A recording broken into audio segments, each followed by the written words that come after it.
2020, Group A. 2022 Hot 6 GSL Season 3. I feel like with all these handsome pro gamers in suits and stuff, I feel like we're getting ready for a court drama right now. Yeah, it does feel that way. This is the losers match, guys. Armani versus Astrea. And Armani didn't look too hot. Again, that was a different matchup. That was a ZVT. This is going to be a ZVP. But I do think Astrea is extremely strong. I know he hasn't made like a big splash in GSL, but the people that have been fans of this guy and have followed him, he's really smart. He is also, I think, not uncomfortable in the studio at all. Yeah. And he's playing very well. So I think Astrea probably going to take this one. I'm right there with you, yeah.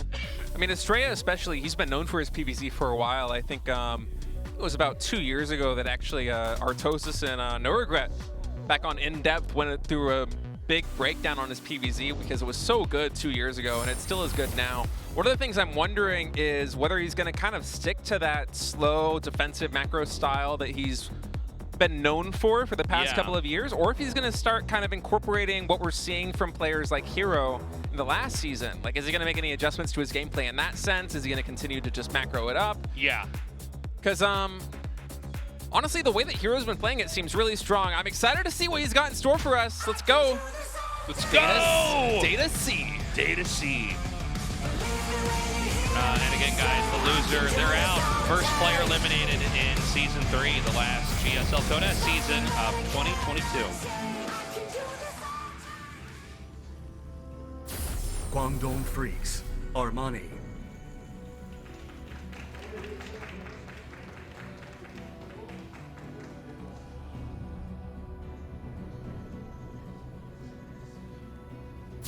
Alpha X, Astrea.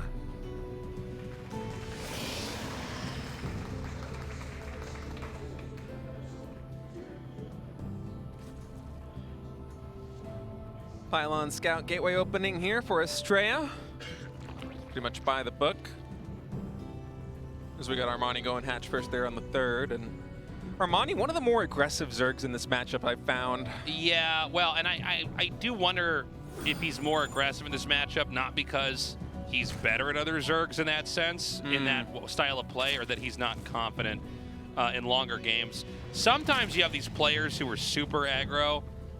Like Parting's done a lot of games like this, and he does it because he's so good. He can actually disarm a player and then kill them with it. And so, you know, it's a stylistic thing.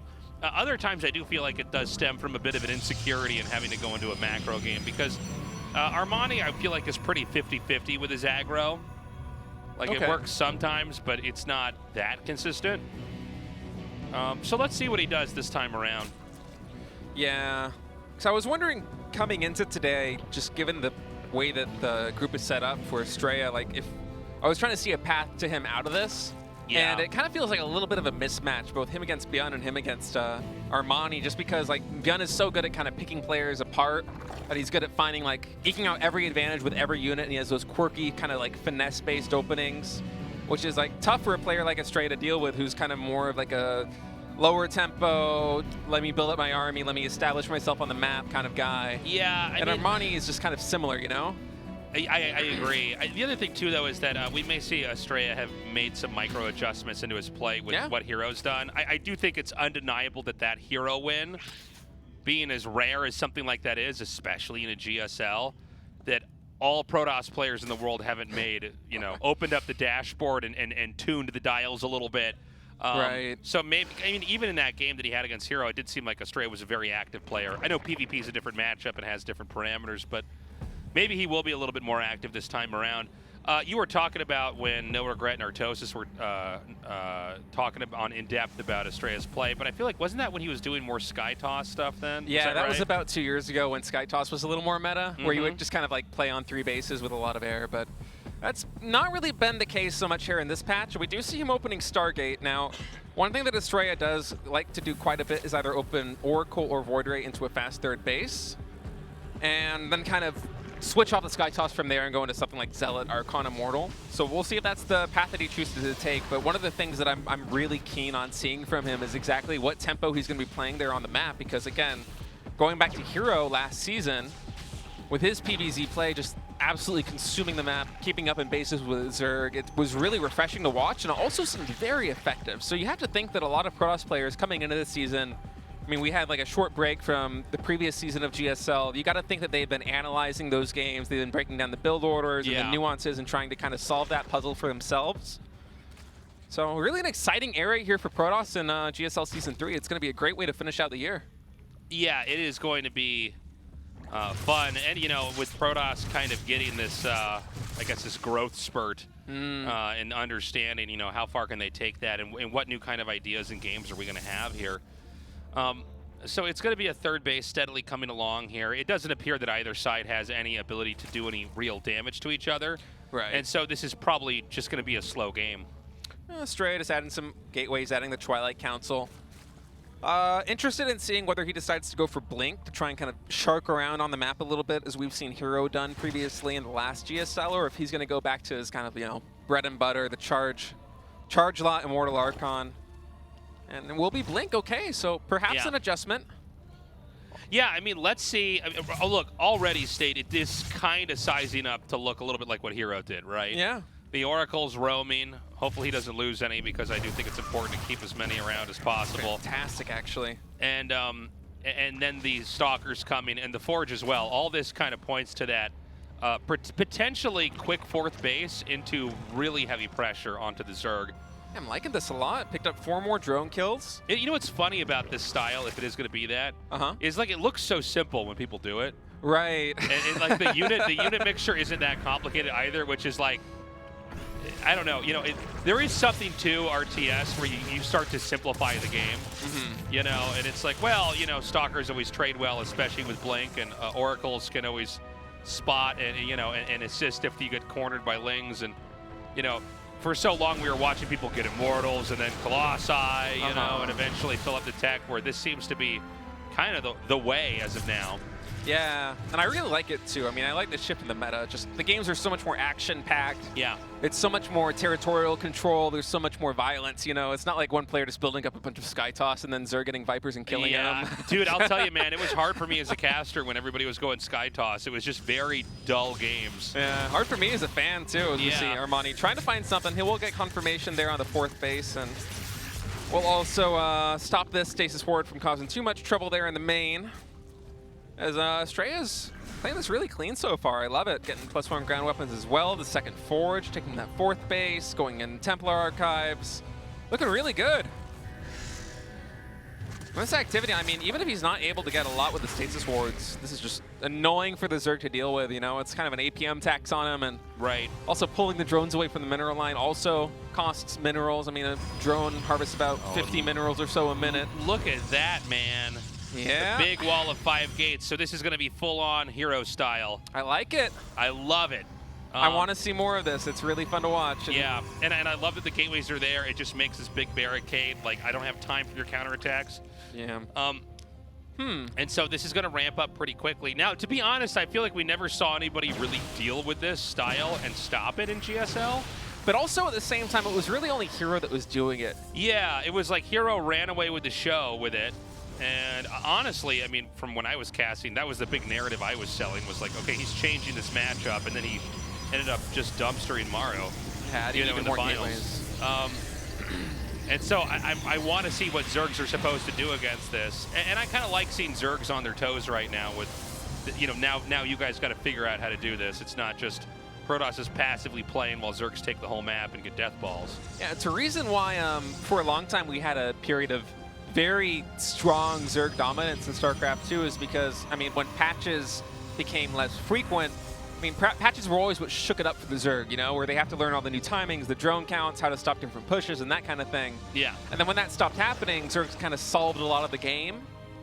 And now, with this new meta that we're seeing out of Protoss players, they have to kind of go back to the drawing board and begin to solve all these things again. So it's this big puzzle that not only are new Protoss players that are trying to emulate this Hero style trying to use to eke out wins while they can, but also Zergs, as you said, are trying to figure out what is the solution to this, because so far it's only been Hero doing it, and he's only been winning. And you know there's people who've been grinding on ladder watching this also saying, okay, how do I stop this? What do I do? I mean, you know, there's a lot of different types of viewers for this show, right? There's fans of the players and the stories, but then there's students of the game as well who clock in their hours here to be like, all right, so what are they doing in Korea? And you know, how can I take that and build that into my play? And here's that 5th base. Usually after the 5th base, that's when the Protoss player gets unleashed on the map. Right, 5th base is going to be critical here for Astrea, as Armani actually just sitting content on 4 bases and teching up to Hive. Is going lurkers as well, so it seems like his answer to this low-tech Protoss kind of mass army response is going to be a really high-tech Zerg force. And I could see this being effective, but this might open him up to a really dangerous timing attack. Armani, a little bit of danger right now, man. These queens got caught woefully out of position. He's on the move now. The Zealots are ready for that big counterattack, and there's another little warp in here in the main. This is looking really good right now for Astrea. I love this move right now. And that is so many Archons. These. Oh my God, where do those spines come from? That's insane. It's just like 6 spines right there, like it's a 6-pack of beer or something. Yeah, for a second I thought Armani might get pulled apart a little bit and kind of have to cover all these different territories, but actually that static defense there on the 3rd, maybe 4th base allows him to have his full force up here in the front and shut down this push by Astrea. That's going to buy him critical time to get 7 lurkers out as they are getting ready to hatch. He's coming in now. Oh, we'll see. I mean, this is really getting beaten down right now. There's so many Archons just nuking this. Yeah. And he hasn't lost an Archon yet. No, he hasn't. All right, he loses one. It's all over now. It's all over now. That was a lot of damage. I would like to see him loop back around to this base in the bottom, I guess 6 o'clock, excuse me. Yeah, potentially deny that 5th base coming out for Armani would be huge right now because, I mean, Armani, like, yeah, he is able to build this really fantastic army, and actually we have 6 drop overlords coming in. I think he might be going for a lurker drop in the main. That's where I think this might be going, and that could be... That would be kind of crazy. That could be scary, yeah. In the meantime, Astrea, 2 Stargates and Fleet Beacon coming down, and air weapons +1 is being researched, so the tech shift coming out of Astrea. In the meantime, Armani, man. Dude, he needs to go and hit that base at the bottom. I feel like Astrea's not actually scouting enough. Yeah, I would really like to see him try to contain Armani with his kind of slow static defense position on 4 bases. It's weird, like he's not killed a base, but then also there's these naked bases down in the bottom right that he hasn't. And now this base probably is going to get defended, and there's not a lot he can do. Okay, so +3 is about to finish. In fact, it's going to come in right as this attack starts. It's a small force there by Astrea, I think he saw the Overlords. Did he? I think he saw 1 or 2. Okay, yeah, cannons are coming down right now, but... He's got a next he's going to make down there maybe to draw that drop in now. Yeah, Zelt's going to pick off a couple more queens over there, and finally we'll get that 6 o'clock base. Okay. Actually going to get some drones for the trouble too, but the question now is he going to be able to stop this drop coming into the main base? He will probably need to use a recall for this. It does show you why Niduses are so preppable to these big drops. They just it takes so long to get over there. Yeah. All right, a lot of lurkers coming in. The cannon's finishing just in time though. Yeah, the cannons aren't going to do that much other than apply a little bit of extra damage. These Warbins are pretty poor too. They're in line of the lurker spines. Yeah, there isn't even energy for a recall just yet, so Astrea wasn't able to. There's a lot of things going down. One boon here for Astrea is that lurkers can't shoot up. So this carrier is going to slowly start whittling away at this once he gets more detection. But, I mean, this is some critical tech that could be going down here for Astrea. I mean, this is 5 Stargates and a Fleet Beacon and more lurkers coming into the natural expansion right now. And there actually are no cannons here, so this is quickly spiraling out of control as Astrea is going to try and apply pressure over here on the 3rd base of Armani instead. But that's just a handful of Stalkers and a couple of Templar. I'm sorry, where are the observers anywhere in this game? He doesn't have any observers. There's no Robo. He's just relying on oracles. Yeah. It's just pure Oracle right now. No, there's an observer. Oh, there is. I'm a fool. Okay. No, take everything I said away. Just forget about it. But yeah, I mean, I can't believe there's not more. Yeah. that are over here. And like, okay, so this is going to be cleaned up. I do feel like that was a crippling blow, though, that Armani's delivered. And I think there's even more opportunities in this game for him right now, as Astrea's lost massive amounts of infrastructure. I don't know about the carrier switch. Yeah, I'm not sure about that either. I mean, maybe he was just gunning to go into Skytoss to try and deal with Lurker Army. Yeah, I think that this would have made sense had he like killed off the last couple bases, and then like as it, you know, Zerg tries to go head-to-head and ram into the Protoss army, he switches into carriers. Instead, it was like kind of before Astrea got to where he needed to be, and now he's got this wonky, lopsided tech. Yeah, now he's really on the back foot trying to deal with this force by Armani, and these Lurkers are just getting so much work done. A couple of them a little bit too far forward, but I mean, they kind of break open the hatch here, and Armani will get pushed back eventually as Astrea is going for a push now at the 6 o'clock and actually just powering through. Man, I thought he was going to have to get pushed back there, but Armani really just showing up right now.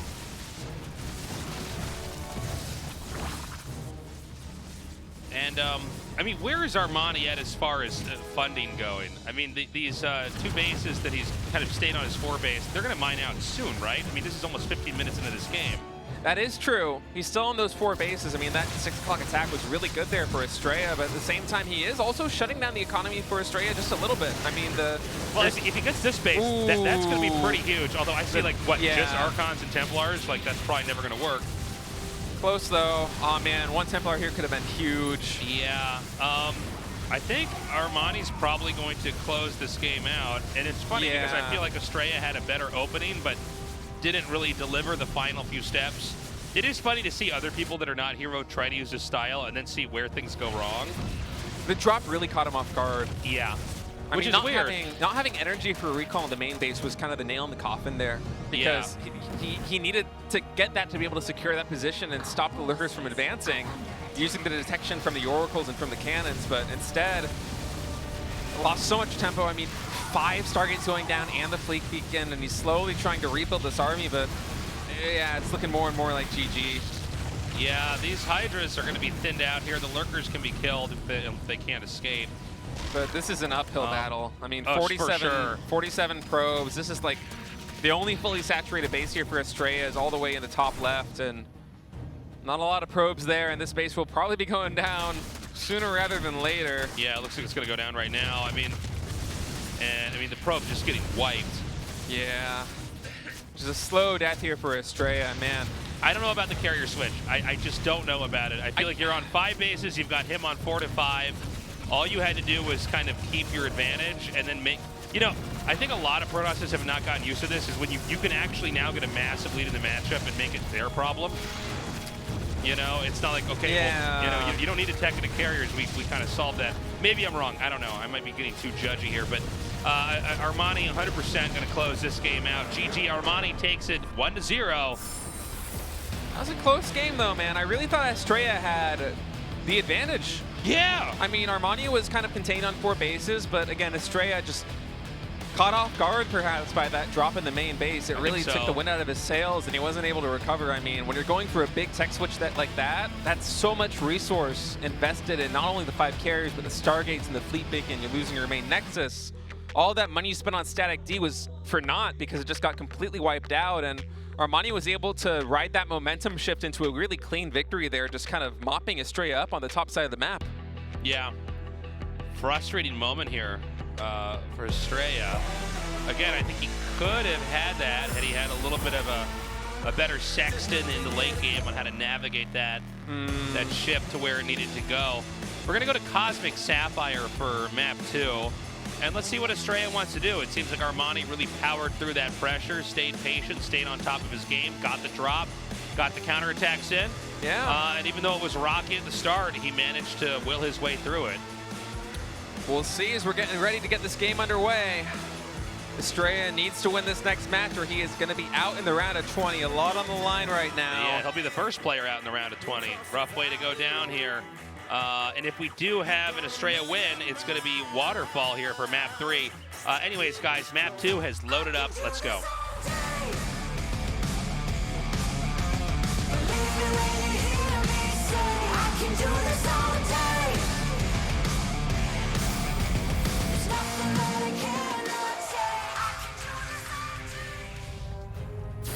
Guangdong Freaks, Armani.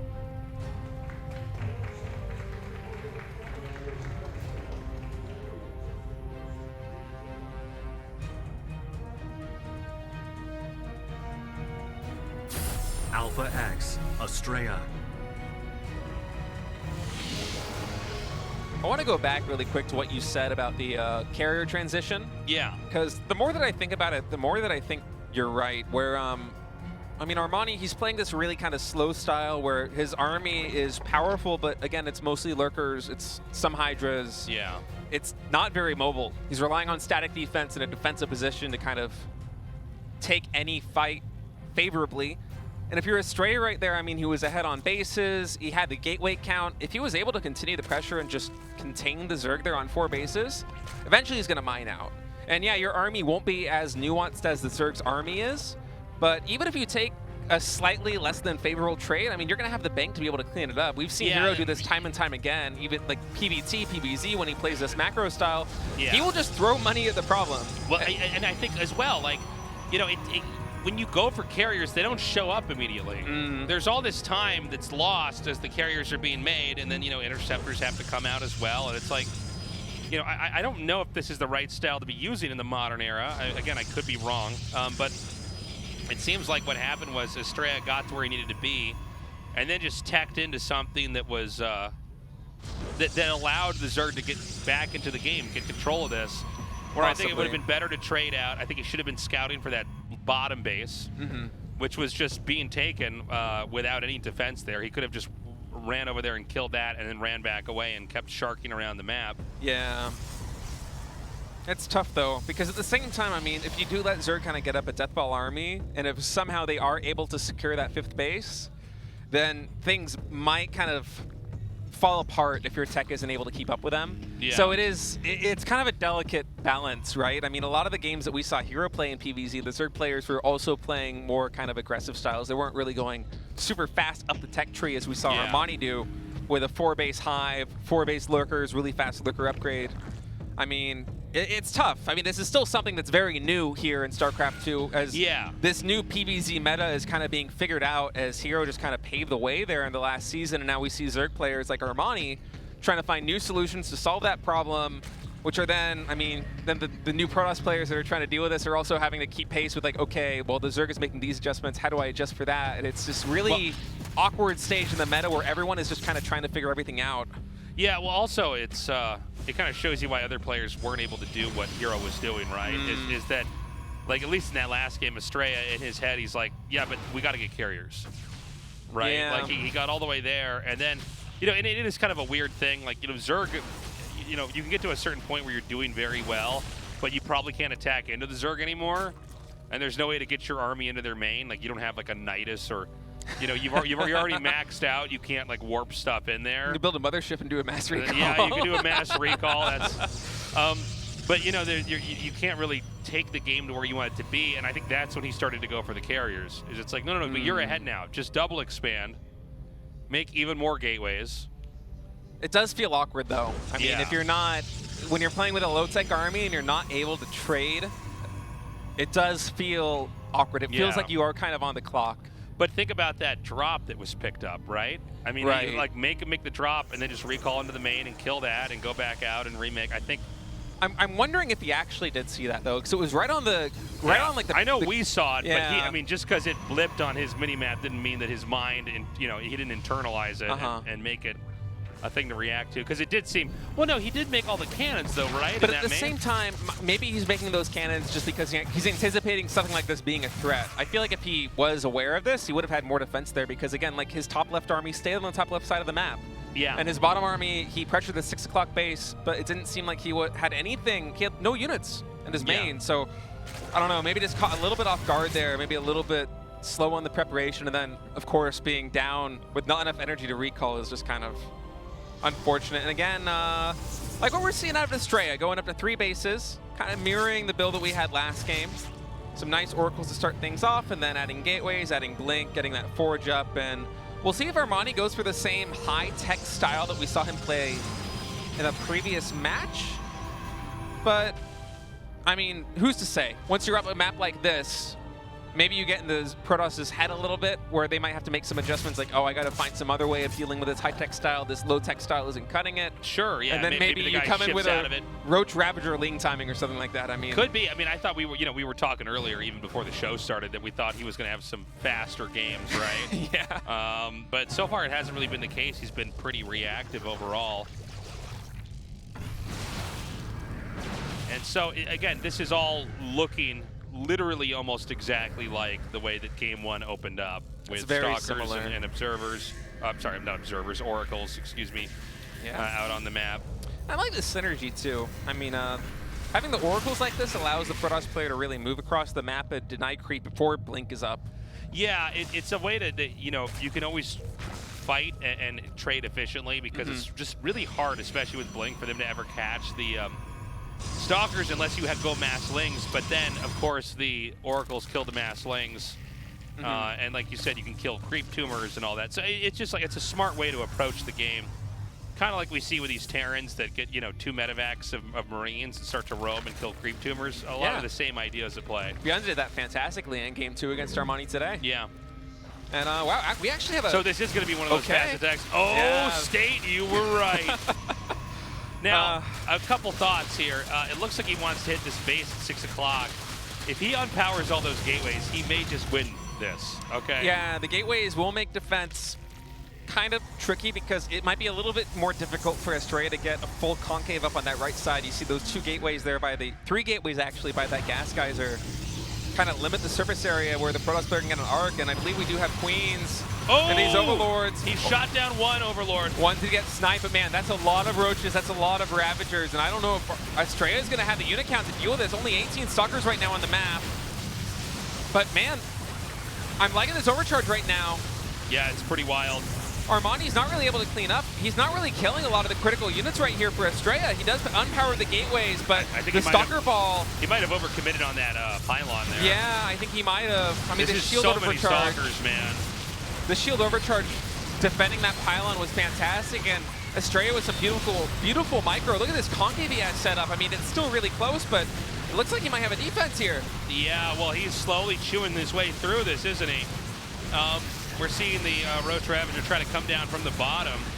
But there are so many Stalkers here, and keep in mind, these Stalkers can keep chasing off creep as well. Yeah, and also Astrea is a 4th base behind this. This is not 3v3 bases. Astrea has a much more powerful economy than Armani. If he's able to stabilize, that's pretty much going to be game, I want to say. Oh, that stasis trap catches so much of the army. Even I didn't notice that one, man. I didn't see it at all. I was actually confused with what happened there for a second. Nicely done, man. Astrea with an immaculate defense right there. I was worried about him seeing that the gateway positioning over there at the 3rd base, but he just made it work wonderfully. Yeah, and now he could come back down here and crush this army as it unfreezes. And that's it, GG. Wow. We're going to Game 3. That was a scary moment there for Astrea, but that was also some immaculate defense. He just made that work. It was really sick, man. And you know what's funny? Like, we were talking about it before the fight even happened, where it's like, well, those are 6 gates, right? If you could take that out or unpower it, I think you win. But the clutch play on the pylon, keeping it alive. And there was this moment where there were so many Stalkers on the right, like killing Zerg units, and it's like, I think you need to start attacking his army. I think you cannot commit on that pylon. Like this, he's slowly whittling you down. And that's what happened. The action happened so fast that it was hard to follow, but it seemed like, yeah, he focused on that pylon. Astrea went for the overcharge on the battery, defended the pylon, and then Armani's like, okay, I gotta kill the battery. And then he overcommits on the battery, and then the battery takes forever to die because the probes are also surrounding it. Yeah, yeah. And by then, as you said, like his army has just been whittled down, and also Astrea was able to fix his concave issue and have a lot of Stalkers on the other side. That's right. Great play there by Astrea. Well, we're gonna go to Waterfall for map 3 and decide who goes on to the next best of 3 and who's knocked out of the GSL Kodash. I can do this all day. Believe me when you hear me say I can do this all day. There's nothing that I cannot say. Guangdong Freaks, Armani.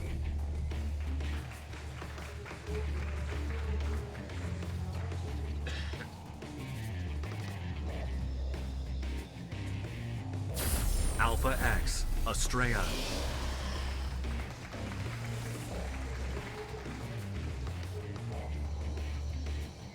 I know, I mean, Astrea is a foreigner, and I'm probably sounding a little bit biased with how much I'm Hell praising yeah, man. him. This is the American cast. Let's go. But I really like what we're seeing out of him today. Yeah, me too. Well, look, he's had some really exciting games. I mean, even the first game that he had in this best of 3 that he lost, he looked good. Yeah.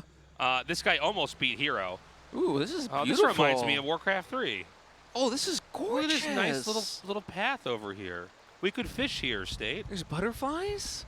There's I love these trees. I don't think I've ever seen these trees before. These new what are those assets? bugs called that glow in the dark? Why am I not? Fireflies. Fireflies? Yeah, is that what you're fireflies. thinking of? Yeah. That's gorgeous. Can we go Like back aliens? there? Like, I don't want to watch this probe.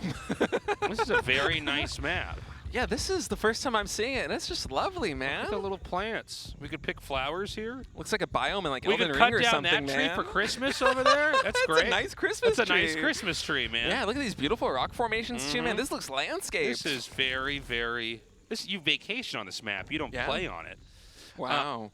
So, I don't think Armani is going to try a weird timing like that again. No. I mean, I think when you do something like that and it doesn't work, it's like, all right, I gotta knock it off, man. I feel like that's the build you kind of pull out either in map number 1 or if you win map number 1, you know, where it's like, okay, I'm already up 1-0. I can maybe clutch this one out with like a nice sneaky win right here if I just hit Yeah. this timing attack. And he almost did. I mean, that fight, if the control had gone a little bit differently, I think it could have gone either way. So he was Yeah. really close, but I feel like, yeah, you probably want to go back to your bread and butter here if you're Armani. I mean, what worked in game 1, maybe you go back to that style here in game 3, but The only thing I wouldn't mind seeing that's aggro is maybe a Nidus of some sort because with this Yeah. build, you do end up expanding pretty fast. we do see Astrea going for a different opening this time, though. He actually is opening Twilight Council, Adept, and Stalker. So no Stargate coming out from him. Oh, right. Yeah, he's going to not get it this time. Well, Well, this could be a variation of what Robo, are we going to see an Adept build? I think we're going to have something like that. You know, sometimes these really strong timing attacks work out a lot better if you had a macro game. Yeah, that might be the way we go with this. Have to see how many gateways he adds. It's one going down. Will it be Glaives?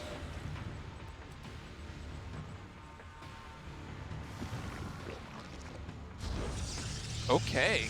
Dark Shrine. Huh. So it's going to be a DT drop, maybe into Archon drop. Yeah, I think you're right about that, man. I'm getting flashbacks like 2016, 2017. Yeah, I was Eve. going to say, I think we haven't really casted quite this game in a while. Wait. What? What? No. That can't be. What? Oh, it's an all-in. All right. It's 18 lings and a well, unfortunately, going DT is not exactly the most complimentary build. I mean, okay, Astrea needs to get a pile onto that wall. He needs to identify this immediately. Here we go. They're going to mineral walk in. They're going to push the Adept out of position, and the Lings are going to come in. That's the plan right now. Not able to put it out of position, but it will go down. Battery coming down. In. Oh my God, the cheese here. No. And the Dark Shrine is only about halfway finished. Oh my God, and the pylon goes down. Yeah, this is looking bad. This is over. That's going to be it, man. I don't think Astrea is going to be able to come back from this No, one. I don't think so. The drone, I was so focused on what Astrea was doing, I didn't notice know, that same Armani was thing. coming for this Ling When the all drones in. came out, I'm like, wait a minute, is this going to be that cheeky all in? And you know, the problem is even with an Immortal here, first of all, he's going to kill the Nexus, right? Yeah, even if he cleans this up, and I mean, that's Well, unlikely. the Immortal's going to be surrounded, so that's going to be that. Oh, that's a tough way to close this one out, man. All right, guys, lower the American flags. Get them to half mast, everybody. We lost a good American today. Oh, that hurts. That really hurts. If Yeah, Astrea well- had caught wind of this and had a pylon on the wall, it's a completely different game. Well, the but- drones were pulled at a funny time, too, where he just Yeah. wasn't looking, and then, you know, they just came and hit. By the way, it's funny that Armani's being, like, really careful with what he's killing. He's not overextending at all. Well, he knows that he has a lead right now, and he's like, I'm yeah. not gonna. What are the possible ways I can lose? I can overextend, perhaps. unlikely, but that is a way I can It does lose. seem too safe though when there's literally no units inside the main. I'm like, okay, you could probably just kill off a couple workers, right? Like, Yeah, an army supply of 6, but I mean, he knows that Astrea needs to take this Nexus again. And yeah. as long as that's the focal point, yeah, it's going to take a little bit longer, but I mean, it secures the win, you know? It's a lot of lings. Okay, so here come those lings now. Yeah, I think he's just going to do this. Well, I mean, you're going to kill so many workers right now. Yeah, there's not even energy for an overcharge. These lings are getting Oh my decimated. gosh. And Astrea just digesting this loss. It's a really tough way to go out here. I mean, it's been a great day for him. Yeah. 2-1 against... Well, he played very well, but he did not win any of the best of threes, and that's how you get knocked out. GG. Man. Armani is going to get to rematch against ByuN in our final match. Wow. What a win by Armani, man. Coming out in the clutch there, right? Pulling out the cheese.